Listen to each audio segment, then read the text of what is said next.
దేశవ్యాప్త సమ్మెలో భాగంగా ఏఐటీయూసీ ఆధ్వర్యంలో కార్మిక ఉద్యోగ సంఘాలు ఉద్యమించాయి. విజయనగరం గంట స్తంభం దగ్గర నుంచి ప్రారంభమైన నిరసన ర్యాలీ ఎస్బీఐ మెయిన్ బ్రాంచ్ వరకు కొనసాగింది. కేంద్ర ప్రభుత్వం తీసుకొచ్చిన 4 లేబర్ కోడ్లను రద్దు చేయాలని డిమాండ్ చేశారు. సిపిఐ రాష్ట్ర నాయకులు ఈశ్వర్రావు సమాన పనికి సమాన వేతనం ఇవ్వాలన్నారు. ప్రభుత్వ రంగ సంస్థలను రక్షించాలని కోరారు. ఏఐటీయూసీ ఆధ్వర్యంలో చేపట్టిన దేశవ్యాప్త సమ్మెకు సంపూర్ణ మద్దతుగా సిపిఐ ప్రకటించింది.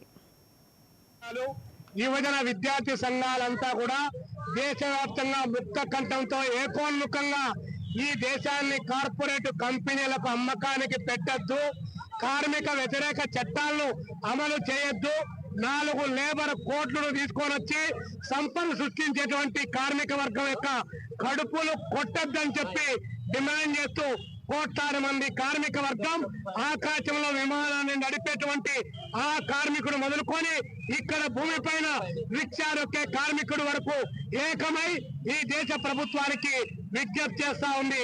అయినా నరేంద్ర మోడీ గారు సీతయ్య ఎవడి మాట వినడు, నేను చెప్పిందే శాసనం అని చెప్పి నరేంద్ర మోడీ గారు ఈ దేశాన్ని 2 గుజరాతీలకు అమ్ముతా ఉంటే 2 గుజరాతులు కొనుగోలు చేస్తా ఉన్నారు.